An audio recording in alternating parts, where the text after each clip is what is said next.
सभी को गणगौर पूजन की हार्दिक शुभकामनाएं। गणगौर का पर्व अखंड सौभाग्य और सुखी वैवाहिक जीवन का प्रतीक होता है। पौराणिक कथा के अनुसार एक बार भगवान शिव देवी पार्वती जी भ्रमण पर निकले। वहां निर्धन और धनी वर्ग की महिलाओं ने माता पार्वती जी की श्रद्धा से पूजा की। तब देवी ने प्रसन्न होकर उन पर सुहाग रस छिड़क दिया, जिससे उन्हें अखंड सौभाग्य का वरदान प्राप्त हुआ। यह व्रत विशेष रूप से राजस्थान और उत्तर भारत में चैत्र मास के शुक्ल पक्ष की तृतीया तिथि को मनाया जाता है। वैसे तो होली के अगले दिन ही ईसर गणगौर की पूजा प्रारंभ हो जाती है, लेकिन चैत्र मास के शुक्ल पक्ष की तृतीया तिथि को गणगौर तृतीया के रूप में मनाते हैं।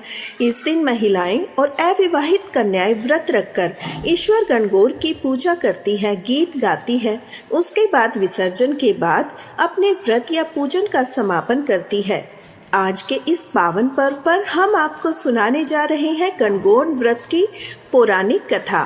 किसी भी व्रत कथा को सुनने से पहले भगवान गणेश जी की कथा सुनना चाहिए, तभी सुनी हुई कथाओं या फिर रखे गए उपवास या किए गए पूजन का संपूर्ण फल प्राप्त होता है। तो चलिए हम आपको सुनाते हैं अमर सुहाग देने वाली भगवान गणेश जी की कथा। अमर सुहाग और पीहर देने वाली गणेश जी भगवान की कहानी। एक बार की बात है, एक भाई और बहन थे। बहन का विवाह हो चुका था। भाई भी अपनी पत्नी के साथ अपने घर में रहा करता था। बहन का नियम था कि वो अपने भाई का चेहरा देखकर ही भोजन किया करती, इसलिए हर रोज वो सुबह उठती और अपनी ससुराल में घर का सारा काम जल्दी जल्दी करके अपने भाई का मुंह देखने के लिए उसके घर जाया करती। एक दिन रास्ते में पीपल के नीचे गणेश जी भगवान की मूर्ति रखी हुई थी। उसने भगवान के सामने हाथ जोड़कर कहा, हे गणपति, मेरे जैसा अमर सुहाग और मेरे जैसा अमर पीहर सबको देना। ऐसा कहकर वह आगे बढ़ जाती। जंगल की झाड़ियों के कांटे उसके पैरों में चुभा करती। एक दिन वह अपने भाई के घर पहुंची तो उदास होकर भाई का मुंह देखकर बैठ गई। भाभी ने पूछा, तुम्हारे पैरों में क्या हो गया? उसने भाभी को जवाब दिया कि भाभी, रास्ते में जंगल की झाड़ियों के गिरे हुए कांटे मेरे पैर में छुप गए हैं। सुनकर लड़की की भाभी ने अपने पति से कहा कि सुनिए, आपकी बहन जब आती है तो रास्ते में झाड़ियों के गिरे हुए कांटे उनके पैर में चुभ जाते हैं। आप रास्ते को साफ करवा दो। भाई ने तब कुल्हाड़ी लेकर सारी झाड़ियों को काटकर रास्ता साफ कर दिया। सारे कांटे भी हटा दिए।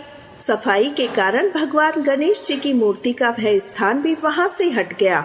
अब तो यह देखकर भगवान गुस्सा हो गए, उसके भाई के प्राण हर लिए। लोग अंतिम संस्कार के लिए जब भाई को लेकर जा रहे थे तो उसकी भाभी रोते हुए लोगों से कहने लगी कि थोड़ी देर रुक जाओ, उनकी बहन आने वाली है। वह अपने भाई का मुंह देखे बिना नहीं रह सकती, उसका यह रोज का नियम है। तब लोग कहने लगे, आज तो देख लेगी पर कल कैसे देखेगी। अब उधर रोज की तरह बहन अपने भाई का मुंह देखने के लिए जंगल में निकली। आज उसने देखा जंगल में तो सारा रास्ता साफ किया हुआ है। जब वह थोड़ा और आगे बढ़ी तो उसने देखा सिद्धि विनायक जी को भी वहां से हटा दिया गया है। तब उसने भाई के घर जाने से पहले गणेश जी को एक अच्छे स्थान पर रख दिया। हाथ जोड़कर बोली, हे भगवान, मेरे जैसा अमर सुहाग और मेरे जैसा अमर पीहर सबको देना। ऐसा बोलकर वह हर दिन की तरह आगे निकल गई।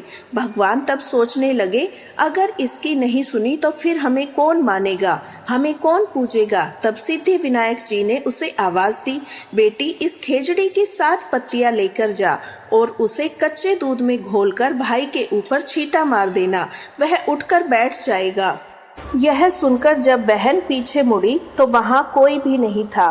फिर वह सोचने लगी कि ठीक है, जैसा सुन लिया वैसा ही कर लेती हूँ। फिर वह 7 खेजड़े की पत्ती लेकर अपने भाई के घर पहुंची। वहां उसने देखा कि कई लोग बैठे हुए हैं। भाभी बैठी रो रही है, सामने ही भाई का शव रखा है। तब उसने पत्तियों को बताए हुए नियम के अनुसार भाई के ऊपर इस्तेमाल किया। भाई तुरंत उठकर बैठ गया। फिर भाई बहन से बोला, मुझे बहुत ही गहरी नींद आ गई है। अब बहन बोली, ऐसी नींद तो किसी दुश्मन को भी ना आए।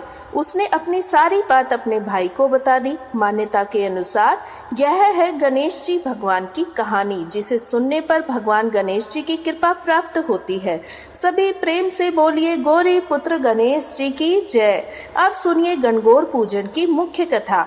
एक बार भगवान शंकर और देवी पार्वती जी नारद जी के साथ भ्रमण को निकले। चलते चलते वे चैत्र शुक्ल तृतीया के दिन एक गांव में पहुंच गए। उनके आगमन का समाचार सुनकर गांव की श्रेष्ठ कुलीन स्त्रियां उनके स्वागत के लिए स्वादिष्ट भोजन बनाने लगी। भोजन बनाते बनाते उन्हें बहुत देर हो गई, किंतु साधारण कुल की स्त्रियां श्रेष्ठ कुल की स्त्रियों से पहले ही थालियों में हल्दी, कुमकुम, अक्षत लेकर पूजन करने पहुंच गई। देवी पार्वती जी ने उनके पूजा पाठ को स्वीकार करके सारा सुहाग रस उस पर छिड़क दिया। वे अटल सुहाग प्राप्ति का वरदान पाकर वापस लौटी। इसके बाद उच्च कुल की स्त्रियां, धनवान स्त्रियां अपने हाथों में तरह तरह के पकवान लेकर गोरा जी और शंकर जी की पूजा करने पहुंची। सोने चांदी से बनी उनकी थालियों में तरह तरह के स्वादिष्ट पकवान थे।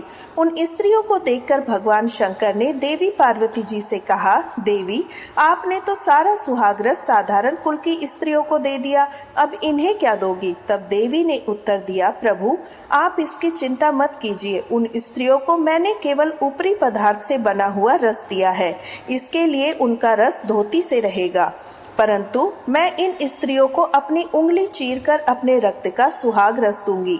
यह सुहाग रस जिसके भाग्य में पड़ेगा वह तन मन से मुझ जैसी सौभाग्यवती हो जाएगी। जब उन स्त्रियों ने पूजन समाप्त किया तब देवी पार्वती जी ने अपनी उंगली चीरकर उन पर छिड़क दी। जिस पर जैसा छींटा पड़ा उसने वैसा ही सुहाग पा लिया। इसके बाद भगवान शिव की आज्ञा से देवी पार्वती जी ने भी नदी के तट पर स्नान किया और बालू से शिवलिंग बनाकर पूजन करने लगी। पूजन के बाद बालू के ही पकवान बनाकर शिव जी को भोग लगाया। प्रदक्षिणा करने के बाद नदी तट की मिट्टी से माथे पर तिलक लगाकर 2 कण बालू का भोग लगा दिया। इतना सब करते करते देवी पार्वती जी को बहुत देर हो गई थी। बहुत देर के बाद जब वह वापस लौट कर आई तो महादेव जी ने उनसे देर से आने का कारण पूछा।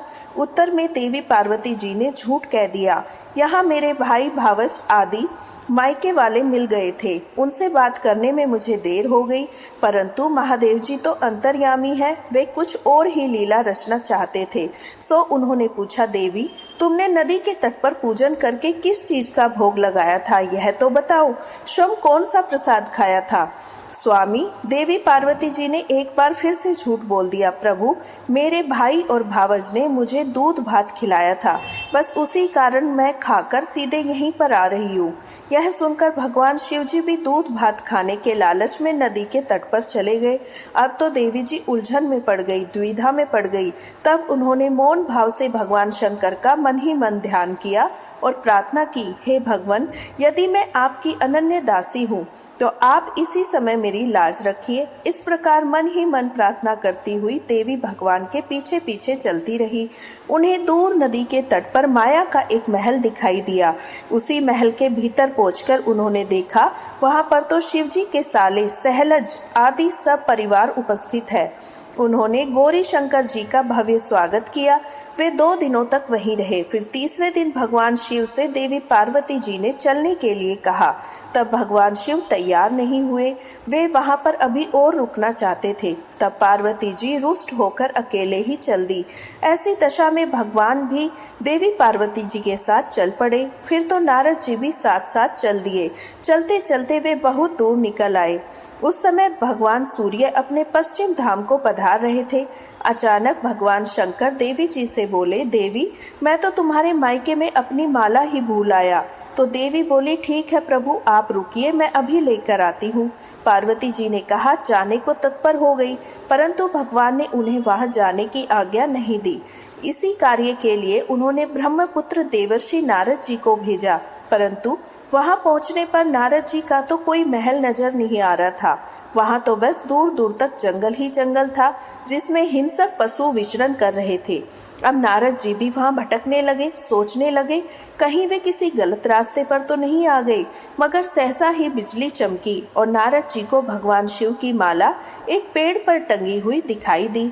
नारद जी ने तुरंत माला उतार ली और शिव जी के पास पहुंचकर वहां का सारा हाल बताया। तब भगवान शिव ने हंसकर कहा, नारद, यह सब देवी की लीला है। तब देवी पार्वती बोली, मैं किस योग्य हूँ? तब नारद जी ने सिर झुकाकर कहा, माते, आप तो पवित्रताओं में सर्वश्रेष्ठ है। आप सौभाग्यवती समाज में आदि शक्ति है। यह सब आपके पतिव्रत धर्म का ही तो प्रभाव है। संसार की स्त्रियां आपके नाम का स्मरण मात्र से ही अटल सौभाग्य प्राप्त कर सकती है, समस्त सिद्धियों को बना तथा मिटा भी सकती है। तब आपके लिए यह कर्म भला कौन सी बड़ी बात है। महामाये गोपनीय पूजन अधिक शक्तिशाली और सार्थक होता है। आपकी भावना और चमत्कार पूर्ण शक्ति को देखकर मुझे बड़ी प्रसन्नता हुई। मैं आशीर्वाद रूप में कहता हूँ, जो स्त्रियां इस तरह गुप्त रूप से पति का पूजन करके मंगल कामना करेगी, उन्हें महादेव जी की कृपा से दीर्घायु पति का संसर्ग मिलेगा। जो कुंवारी कन्याएं इस व्रत को करेगी, कथा का श्रवण करेगी, गुप्त रूप से पूजन करेगी, उन्हें भी भगवान शिव जैसे गुणों वाले साथी प्राप्त होंगे। तो यह थी गणगौर व्रत की मुख्य कथा। सभी प्रेम से बोलिए, ईश्वर गणगौर की जय।